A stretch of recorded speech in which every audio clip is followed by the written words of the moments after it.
All right, so today we're going to take a quick look at the brand new Meze 109 Pro. Of course, everything is Pro. That's just how all things are named these days. But I just want to actually mention something before we get into this video. This is not technically a first impression because I did get to hear this back in May of this year. DMS and I went to a high-end show in Munich and we both got a chance to hear this headphone.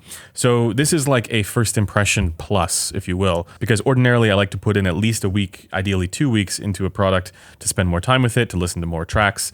And just get a better sense overall before I come up with like a conclusion or judgment. And I haven't had the time to do that with this one yet.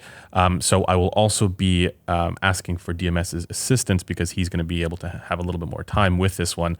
So we'll hear from him as well. With that out of the way, let's get into the video and let's talk about the Meze 109 Pro. We went from 99 Classic to 109 Pro.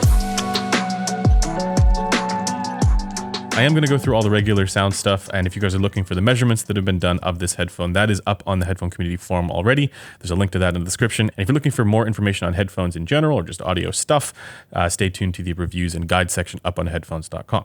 That out of the way, let's dive into this first look at the Meze 109 Pro. The headphones, they are in this case. This is an open back headphone, so I don't know how, commonly you'll be taking it with you, but it's still nice that there is a case included. And for those unaware, open back means that sound leaks in and out, meaning that in noisy environments, you're not going to be using this on the bus all that much, although I suppose you could. So you are greeted with the glorious Meze 109 Pro when you open up the case.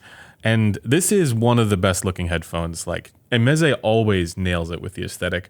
Although I wasn't a huge fan of the 99 Classic, I always found that one was a little bit on the gaudy side. I get what they were going for. They were going for kind of like a classy aesthetic with wood and gold and all that kind of fancy bling looking stuff on the on the headphones. And there's a resemblance, but this one is a much more mature version of that. Everything to do with the way that the cups are designed, the way the cups look, to the halo piece. There's actually a larger design overall, and then there's all the fine little details on this as well. You can see the grill on the inside here. And I think this is a much better execution of that classy design aesthetic that Meze likes to go for. And I gotta say, normally wood on the headphones, it often feels kind of just like a wood veneer.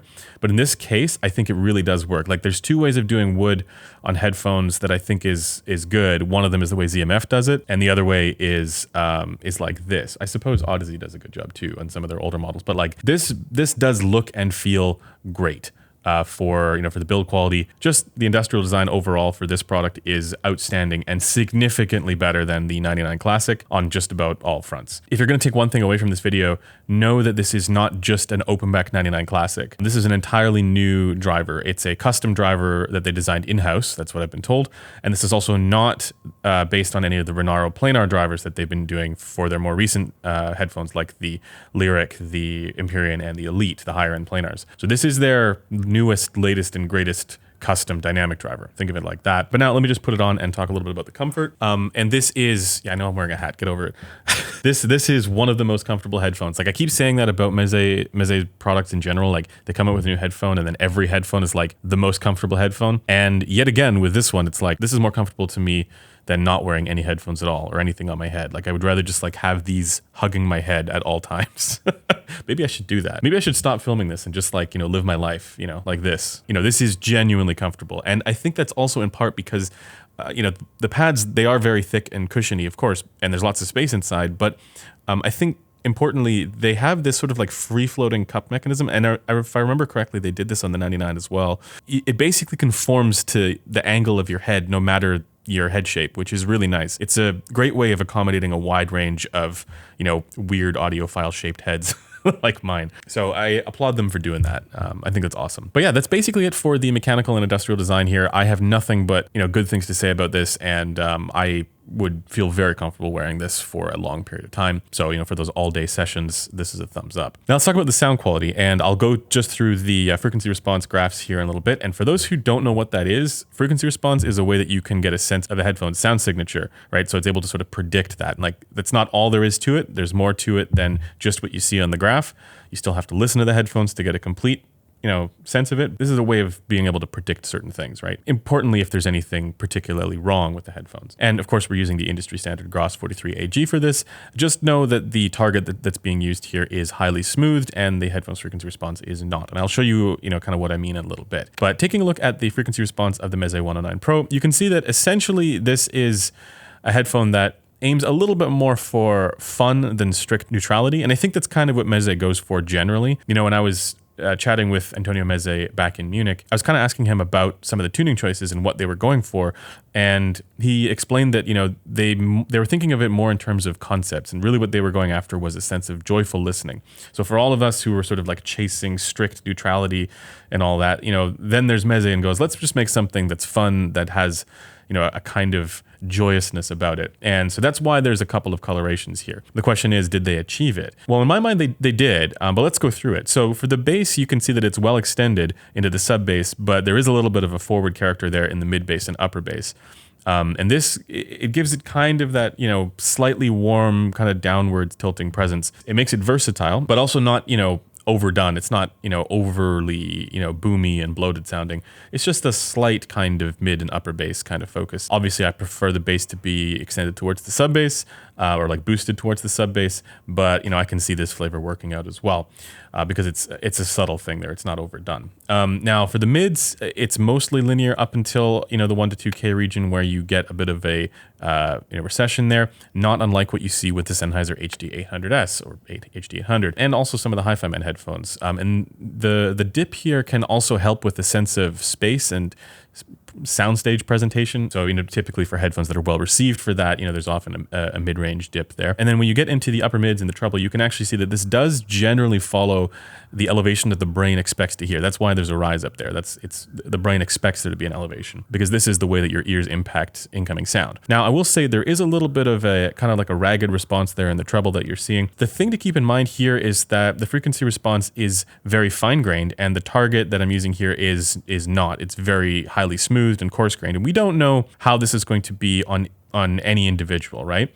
So let me show you here quickly what an apples to apples comparison looks like with the frequency response smoothed to the same degree as the target. And so you can see that it has decent presence there, but more specifically, you can see that there's a bit of a boost to the upper treble, you know, at around 10K and above. And this gives it an extra sort of sense of airiness, or kind of like an openness to it. And again, I have to say that this is done in a very tasteful and pleasant way. It's not too much, you know, for the upper treble, at least to my ear. I think maybe if you're younger, maybe that would be a little bit fatiguing. If you're older, that might be totally, you know, natural for you. For me, it's clearly a coloration, but it's not one that I'm, you know, all that offended by. So overall, I can actually see a lot of people enjoying this tuning, even though it isn't, you know, aiming for strict neutrality. It's probably one of the better, well, I'd say it's definitely one of the better tuned Meze headphones that I've come across.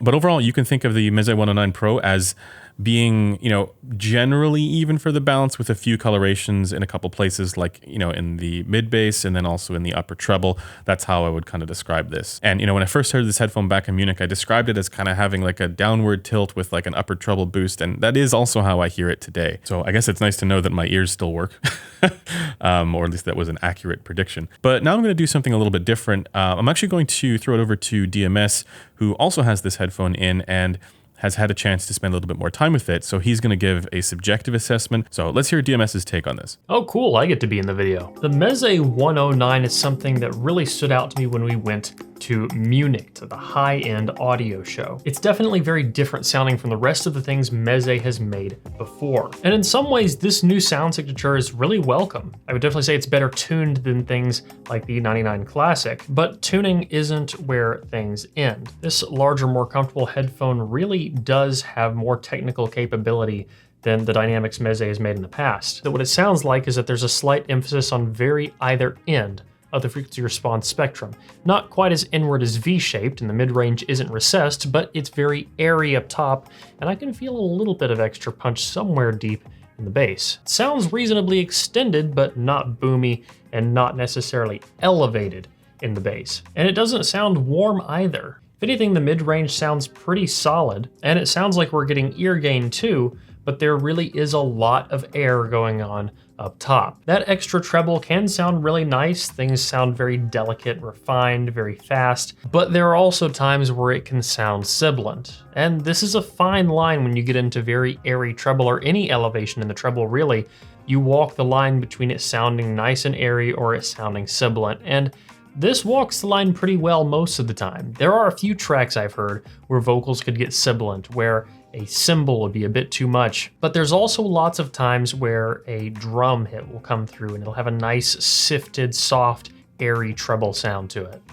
So unfortunately, that's really going to depend a lot on the music you're listening to and how it was mixed. Now, that does pull this headphone a bit away from neutral, and some people really will like the airiness of this, because if you ask me, it is airiness that's done better than you find in a lot of beyerdynamics. And if you're a person that really does like treble, well, this will probably appeal to you. But if you are in any way treble sensitive, that is definitely something to consider, because this does have more treble than you would normally expect out of a completely neutral headphone. The custom driver Meze is using in here does remind me in many ways of the technical performance of a biocellulose dynamic. While not as bassy as a normal biodyna, it does have some nice punch to it, and delicate details are actually pretty well preserved. In fact, technical detail is one of the more surprising elements of this headphone. This could just be partially due to its increase in treble, but I really do feel like a lot of the recording was preserved pretty well when coming through these headphones, delivering what I would describe as a similar level of technical performance you could find to even some similarly priced or slightly lower priced planars,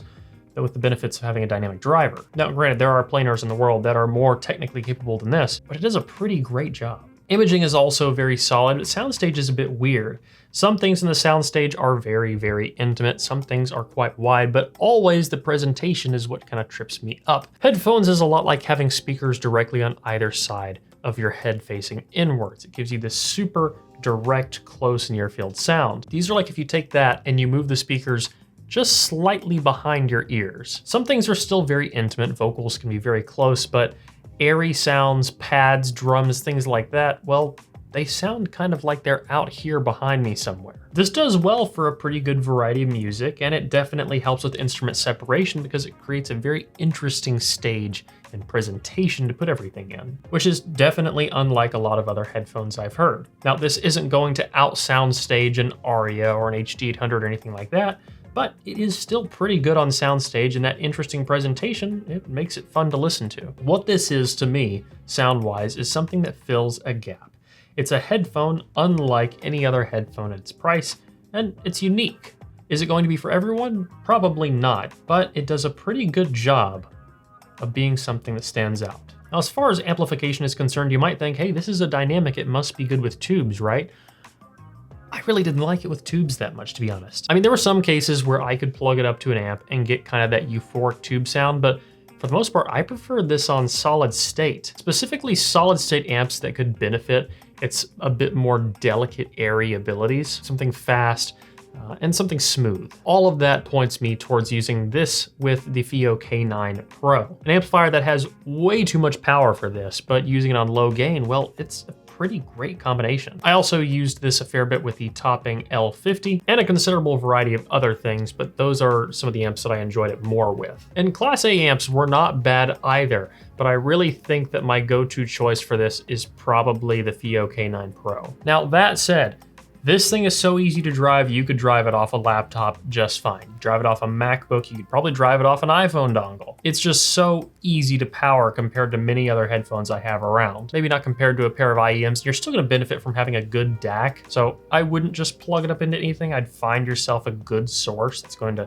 output at least a quality signal. But don't stress yourself too much on watts because you really don't need that many. Probably don't even need a watt. You're looking at milliwatts. Another strength is dynamics. It's not as dynamic as something like a Focal. Focals are pretty dynamic, but it is certainly more dynamic than the average planar is, and that gives it another leg up on Meze's current lineup. Boiling down to how comfortable it is, I honestly do prefer this over the vast majority of the headphones Meze makes. In some cases, I might take this over the Elite, but the Elite really does have some special qualities going for it. I think it really depends on the sound you're after. If you're after that airy treble sound that's really done properly, this is going to be it. And who knows, you might like it with things like tube amps, but for me, I think it just does better with the precise nature of a solid state amp. And now that I've ranted about sound quality for a little bit, I think I need to give these back to Andrew. So that basically concludes our first look here at the Meze 109 Pro. I am going to be spending more time with this one and doing more comparisons with other headphones,